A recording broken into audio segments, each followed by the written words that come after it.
Boa noite, irmãos. Graça e paz da parte do Senhor Jesus. Que bom saber que os irmãos estão bem, que estão sendo guardados e protegidos pelo Senhor. Nós temos irmãos e amigos, familiares, parentes, que não estão tão bem, que merecem uma atenção especial da parte de Deus e das nossas orações também. Mas nós também temos motivo de louvar ao Senhor, porque até aqui nos tem guardado o Senhor. E essa noite, então, eu quero trazer para nossa reflexão, depois de termos cantado, de termos adorado ao Senhor, de termos contrito o nosso coração na presença dEle, eu quero também convidá-los a abrir o seu coração na presença de Deus e buscar o direcionamento dEle para a sua palavra. E o tema que eu trago para nós pensarmos, para nós refletirmos hoje, é o que é que pesa mais para você. Qual é a coisa mais importante para você? E o texto que eu trago para nossa reflexão nessa noite está em Lucas, capítulo 16, versículo 19 até o versículo 31. E o texto é um texto que fala sobre a história de um rico e de um mendigo, rico e Lázaro. É uma história bem conhecida por todos nós. Eu tenho certeza que todo cristão conhece muito bem essa história.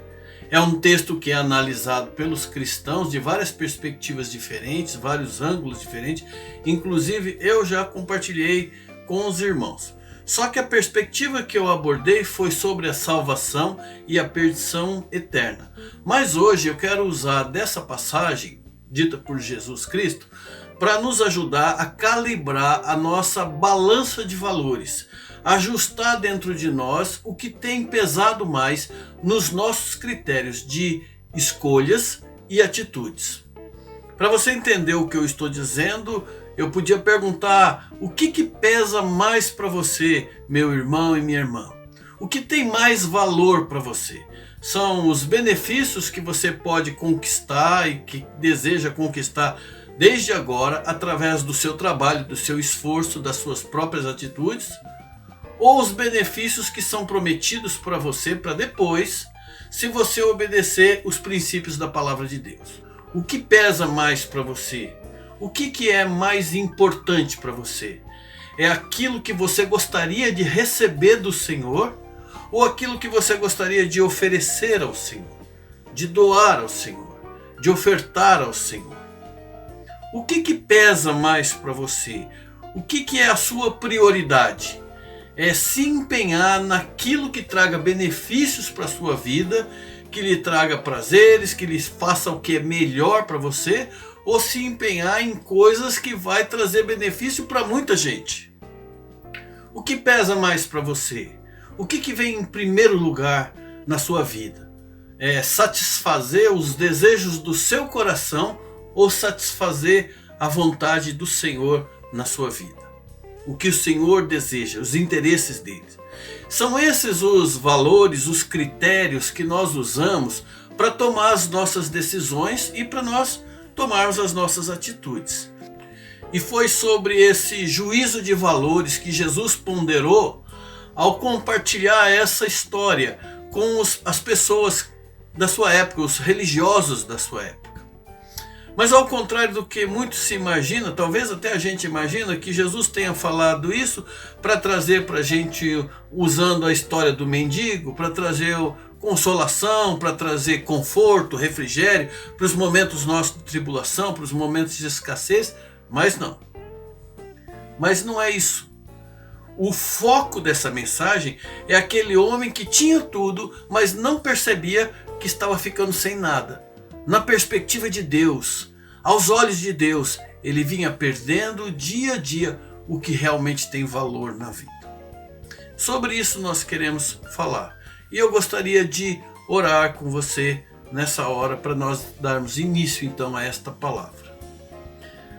Meu Pai querido, nós colocamos a nossa vida na presença do Senhor, pedimos que o Senhor nos abençoe ao meditarmos e refletirmos na Tua palavra.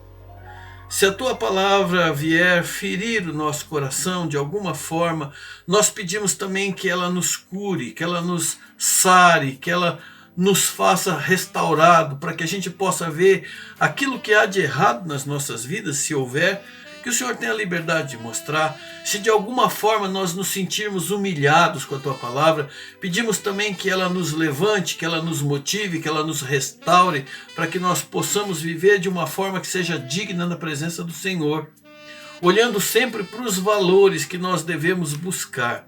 Não os valores nossos, mas os valores eternos. É a nossa oração, o pedido que fazemos ao Senhor, em nome de Jesus.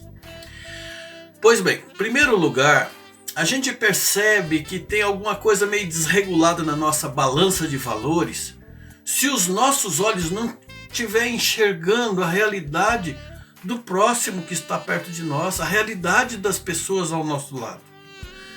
A parábola apresenta uma realidade de duas pessoas distintas, um homem rico e um homem extremamente pobre, chamado Lázaro. Para alguns teólogos, essa passagem aqui é um fato real. Jesus, na verdade, está falando de alguma coisa que só ele, como Deus, podia saber, de fatos que aconteceram mesmo, que Lázaro é um personagem real e Abraão também. Mas eu interpreto de outra maneira, seguindo alguns parâmetros, que isso é uma parábola. Primeiro porque fala que o Lázaro estava no seio de Abraão, na recepção, no banquete celestial. Como se o receptor, como aquele anfitrião que vai nos receber para as bodas no céu, fosse Abraão.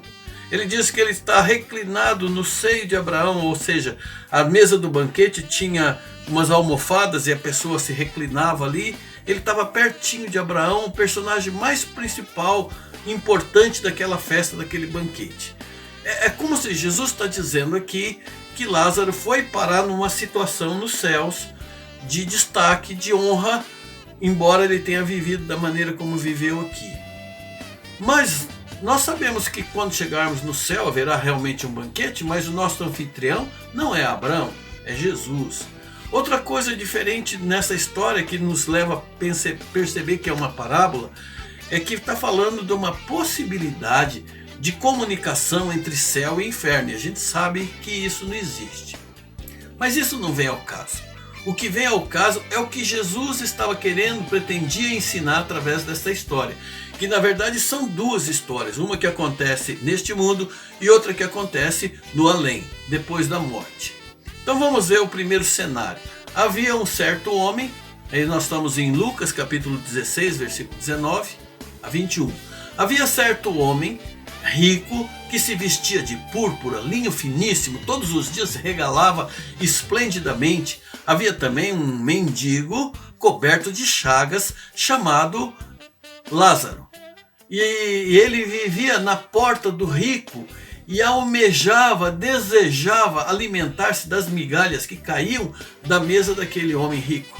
E vinham os cães ali e lambiam as suas úlceras. Aí a gente observa que tem um contraste muito grande aqui. De um lado você tem um homem que é extremamente rico e de outro lado você tem uma pessoa que é extremamente pobre. Um está vestido com roupa chique, o outro está vestido de pereba.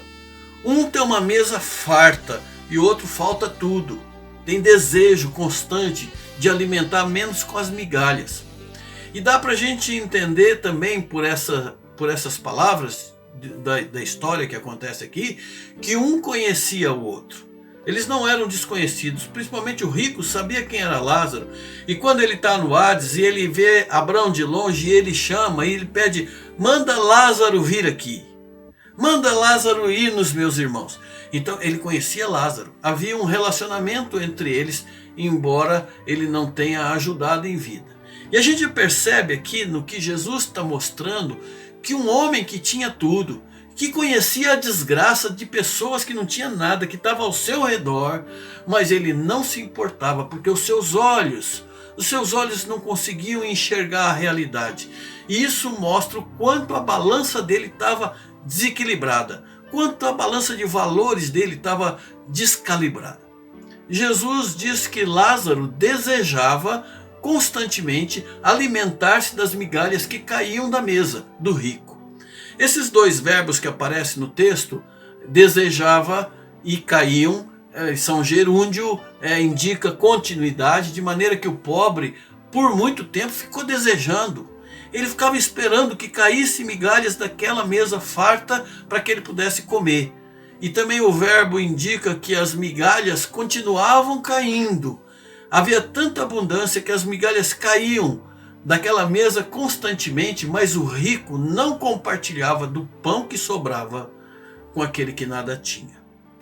Ah, meus irmãos, como deve ser duro aos olhos do nosso Pai Celestial ver que tem filhos dele que estão perdendo a capacidade de enxergar a realidade ao seu redor, que estão perdendo a sensibilidade, a capacidade de fazer o mínimo que seja para amenizar a dor do seu próximo.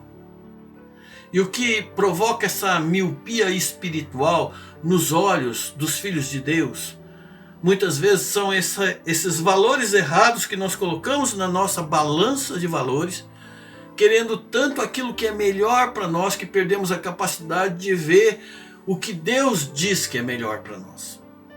Aquele homem que tinha tudo, que tinha fartura, que gozava de boa saúde, que era saudável, que tinha vida boa, ele é o personagem principal dessa parábola e também a sua família, porque a sua família que se banqueteava junto com ele, mas não ligava para aquele necessitado. E até mesmo os seus irmãos que vinham na sua casa banquetear também não se importava com o infortúnio daquele homem que mendigava o pão na porta da sua casa. O rico tinha tudo que o dinheiro pode comprar, mas só o que ele tinha era o dinheiro. E ainda assim ele era avarento, sovino, pão duro, mesquinho. O pobre não tinha nada, mas tinha um nome muito precioso. O nome Lázaro representa aquele que espera no Senhor, que Deus me ajuda. É o que ele estava dizendo. Então Jesus está mostrando aqui, através desse nome que ele colocou na parábola, que o mendigo tinha um certo relacionamento com Deus. E eu quero falar sobre isso mais à frente. Mas agora é preciso que a gente pense um pouquinho o que a gente tem pesado na nossa balança de valores. Quais são as nossas prioridades? Qual a prioridade que nós damos à necessidade dos nossos irmãos? E eu não estou falando aqui só de dinheiro, eu não estou falando aqui só de comida, e eu não estou falando só de agasalho, mas a necessidade maior de carência, de amor, de atenção, de amizade, de uma ligação sua. Nós já falamos sobre isso, de um conselho, de um consolo. Qual a importância que essas coisas têm para você? Qual o peso que isso tem na sua vida? Em segundo lugar, nós percebemos que há um desequilíbrio na nossa balança de valores quando nós começamos a perder a sensibilidade com o espiritual. Mas quando é que isso acontece? Como é que a gente percebe que a gente está perdendo essa sensibilidade com o espiritual? Bom, isso é muito fácil. Quando os valores espirituais passam a valer menos na nossa vida do que os valores carnais, nós estamos perdendo essa sensibilidade. De maneira que se eu tiver que escolher entre o lazer e a igreja, eu prefiro o lazer. Se eu tiver que escolher entre o fantástico e o culto, claro, eu vou escolher o fantástico, o culto está gravado, eu vejo depois. Se eu tiver que escolher entre um futebol, uma novela, um filme, sair com os amigos ou qualquer outra coisa que quebre, que faça eu desistir do compromisso que eu tinha assumido com Deus, com a igreja, com o povo de Deus, com a oração, com a Bíblia, aí dá para perceber qual é o lado da balança nossa que está pesando mais. Ou quando o nosso objetivo é ganhar dinheiro, guardar dinheiro, fazer o dinheiro multiplicar, se torna tão prioritário para nós que a gente até acha um desperdício compartilhar, que a gente acha um desperdício ofertar, ajudar, socorrer aquele que nada tem, dividir o que a gente tem com outra pessoa. Aí a gente percebe também que lado da balança está pesando mais para nós. O fato, irmãos, é que quem não tem disposição de morrer para si mesmo não consegue viver para o Senhor, não consegue viver para Cristo. E eu não estou falando aqui de anular a nossa vida, de deixar de desfrutar dos bons momentos da vida, de deixar de ser previdente, guardar para o futuro, poupar. Mas quando nós passamos a ter como prioridade na nossa vida juntar, amontoar bens e propriedades, a sensibilidade da gente espiritual começa a cair por terra. Porque a herança que Deus tem para nós não são só os bens que nós juntamos, não é a prosperidade. Jesus até diz olha, tende cuidado e guardai-vos de toda a avareza, porque a vida de um homem não consiste na abundância dos bens que ele possui. E aí Jesus continua a parábola e diz que os dois morreram, aqueles dois personagens morreram. Aconteceu morrer o mendigo e foi levado pelos anjos para o seio de Abraão. Morreu também o rico e foi levado para o Hades. Foi sepultado, numa outra versão.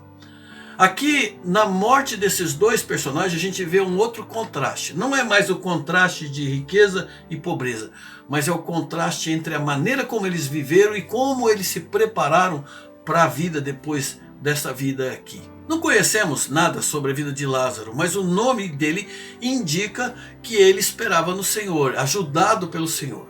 O outro não se fala nada sobre o relacionamento dele com Deus também. Só fala que ele tinha um relacionamento grande com o dinheiro dele.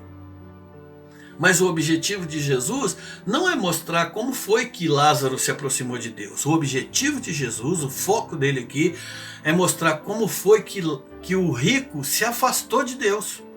Como ele foi perdendo essa sensibilidade dos valores espirituais. E eu digo que ele foi perdendo porque ele deve ter tido em algum momento. Ele conhecia Deus, ele conhecia Abraão. Quando ele esteve com Abraão, ele sabia quem era Abraão. Mas aconteceu alguma coisa no meio do caminho dele que ele não precisava de Deus. Ele tinha tantos bens, ele tinha tantas riquezas que Deus se tornou secundário na sua vida. E ele foi perdendo essa sensibilidade. Aí no inferno, diz o texto lá em Lucas 16, 24, que estando ele em tormentos, levantou os olhos e de longe ele viu Abraão e Lázaro do lado dele. Então, clamando, disse: Pai Abraão, tem misericórdia de mim, manda Lázaro molhar a ponta do dedo com água e me aliviar esse tormento que eu estou sentindo. Agora a gente vê que os papéis inverteram. O Lázaro está num banquete, que é eterno, e o rico está na miséria, que é eterna também. Os valores se colocaram de forma diferente. Tanto é que disse Abraão aquele lá: olha, na vida você teve as suas oportunidades. Ele não. Agora ele está sendo abençoado e você está nesse lugar de tormento. Além disso, existe um grande abismo entre nós e não tem como alguém daqui para ir, ninguém daí vir para cá. E é muito importante a gente perceber esse ponto, irmãos. Perceber para que a gente não perca a sensibilidade espiritual e deixar de perceber que o que acontece nessa vida determina coisas que vão acontecer lá. Como nós vivemos aqui, vai afetar como vai ser a nossa vida lá. Além disso, se nós não nos esforçarmos para aguardar as riquezas verdadeiras que é da nossa comunhão com Cristo, nós vamos chegar absolutamente miseráveis na outra vida. E em terceiro lugar, para nós terminarmos, dá para a gente perceber que a balança da gente está meio desequilibrada, quebrada, quando nós nos acostumamos a viver numa boa sem a Bíblia. E eu acho que esse aqui é o ponto-chave, o ponto central dessa parábola, porque mostra de onde é que vem a verdadeira riqueza que nós podemos juntar nessa vida, que é de conhecer e praticar a palavra de Deus. A gente percebe isso na maneira que o rico fala com Abraão. Ele diz: envia o Lázaro para minha família, para os meus irmãos. Aí o Abraão fala: não, eles têm que ler a Bíblia. Eles que leiam a Bíblia. Aí o rico retrucou: não, isso não vai adiantar, porque eu sei que minha família não valoriza a palavra de Deus, mas se aparecer um fantasma para ele, eles vão acreditar. E o Abraão continuou firme, disse: se eles não acreditarem na palavra de Deus, então nada vai mudar o coração deles. Porque a fé, ela vem pelo ouvir e ouvir da palavra de Deus. Então a fé verdadeira, ela só acontece se tem um coração que leva a sério a palavra de Deus. Se não levar a sério a palavra de Deus, não tem fé. A fé vem pelo ouvir. Quem não quer ouvir a Bíblia não consegue encontrar fé em lugar nenhum, nem em fantasma, nem em outra religião, nada. A palavra de Deus é que traz a fé para os nossos corações. E isso, inclusive, é um exemplo para nós, é um ensinamento para nós, que se nós deixarmos a Bíblia nossa de lado e começarmos a viver a vida do nosso jeito, tomando as decisões sem consultar o Senhor, sem aprender da palavra de Deus e passarmos a fazer as coisas do nosso jeito, nós vamos estar agindo como Eva. Eva deixou de enxergar a realidade na perspectiva da palavra de Deus e passou a ver do seu jeito. Então, vendo a mulher o fruto que era desejável e agradável, ela passou a ver do jeito, da perspectiva dela, sem levar em consideração a palavra de Deus. Não foi só ela, né? O Adão também nos faz entender por que muita gente foge da Bíblia. Porque quando ele ouviu a palavra do Senhor no jardim, por causa do pecado dele, ele teve vergonha, teve medo e correu e se escondeu. O pecado nos afasta da palavra de Deus. Mas nós não queremos viver em pecado. Nós queremos viver na santidade junto ao Senhor e valorizando a sua palavra. Por isso a gente tem que pesar isso na nossa balança, irmãos. Se a gente não se esforçar para incutir a palavra de Deus na mente e no coração, inclusive na nossa casa, para os nossos filhos, eles também não vão saber exercer um juízo de valores perfeito e vão errar, assim como muitas vezes nós erramos. Eu não sei se você percebeu nessa passagem, mas de uma forma muito sutil, Jesus está falando de si mesmo. Ele não está falando do Lázaro. Não é se o Lázaro voltar, eles crerão. Ele está dizendo a respeito dele mesmo. Se as pessoas não acreditam na palavra de Deus, então não acreditam em Cristo. Mas as pessoas não acreditam, sabe por quê? Porque não creem na palavra de Deus. Quem não dá valor à palavra de Deus, não crê em Cristo Jesus também para salvação. Desse jeito, meus irmãos, é bom que a gente saiba disso. Não dá para ser cristão se não levar a sério a palavra de Deus. Não tem igreja nenhuma que vai prosperar se os membros não levarem a sério o estudo da palavra de Deus. Os nossos valores vão ficar distorcidos se nós não levarmos em consideração a sério a palavra de Deus. Sem a palavra de Cristo, alguém pode ter o dinheiro que for nesse mundo, mas ainda vai continuar sendo um zero à esquerda aos olhos de Deus. E para você, meu irmão, que peso tem para você o estudo da palavra de Deus? Quanto isso pesa na sua vida? Qual o valor, o peso, a importância que você tem dado ao conhecimento e à prática da palavra de Deus?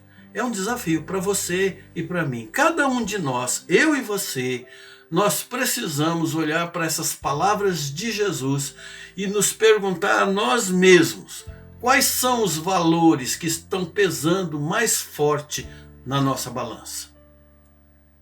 Vamos deixar que o Espírito Santo fale aos nossos corações, mas reflita sobre isso também. Eu quero orar com você. Me ajude, Senhor, a mim e aos meus irmãos a enxergarmos a realidade que está ao nosso redor. Não nos deixe tornar-nos míopes para essa realidade, que nem de perto a gente perceba a deficiência, a miséria, o sofrimento, a amargura, a tristeza, o coração machucado dos nossos irmãos e nós fiquemos indiferentes. Não permita, Senhor, isso acontecer conosco. Não deixa, Senhor, a gente perder a sensibilidade espiritual e desprezar o que é verdadeiro, o que é santo, o que é puro, o que é agradável, para abraçar a carnalidade. Não permita isso nas nossas vidas. Ajuda-nos, Senhor. Ajuda a gente a ter prazer na palavra de Deus, ter fome da palavra de Deus. Não nos deixe acostumar a ficar o dia inteiro, semana inteira, sem pegar na Bíblia, sem ouvir a Tua palavra, sem refletir na Tua palavra. Ah, meu Pai, ajuda-nos, dirige a nossa vida, dirige os nossos passos, as nossas atitudes, o nosso coração, dentro da perspectiva do Senhor, para que nós possamos andar dentro dos Teus caminhos. É o que nós te pedimos, com a graça do Senhor, com a bênção do Senhor sobre as nossas vidas. Ajuda a equilibrar a nossa vida com os pesos que de fato têm valor. Que a nossa vida seja agradável na Tua presença. Nós te pedimos, Pai, em nome de Jesus. Que a graça do Senhor Jesus, o amor de Deus, o nosso Pai, a comunhão, as consolações e o poder do Espírito abençoe a sua vida hoje e sempre, meu irmão e minha irmã querida. Até breve.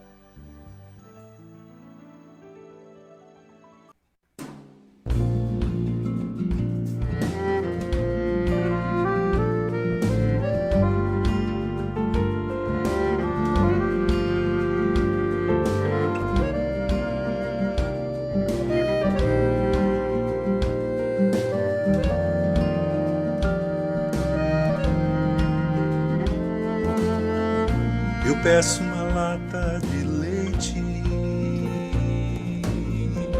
imploro um pedaço de pão, suplico que alguém me aceite. Por vezes o que eu ouço é um não, e sigo nas ruas pedindo. Parece que o tempo parou na dor atroz que estou sentindo, na esperança que se acabou. É triste viver no abandono, saber-se que não é ninguém, não ter companhia nem dono, e nem fé no que ainda vem. E hoje não tem pão nem leite, não tem gente a quem recorrer, que ouça, que olhe e aceite o grito de quem quer viver. É triste viver no abandono, saber-se que não é ninguém, não ter companhia nem dono, e nem fé no que ainda vem. Deus dos desesperados, dos desvalidos que não tem lar, Deus dos desabrigados que não tem teto onde se abrigar, Deus dos desamparados, dos desprezados que não tem voz. recebe o nosso rogo, responde logo. Deus dos desesperados, dos desvalidos que não tem lar, Deus dos desabrigados que não tem teto onde se abrigar, Deus dos desamparados, dos desprezados que não tem voz. Recebe o nosso rogo, responde logo. Recebe o nosso rogo, responde logo. Por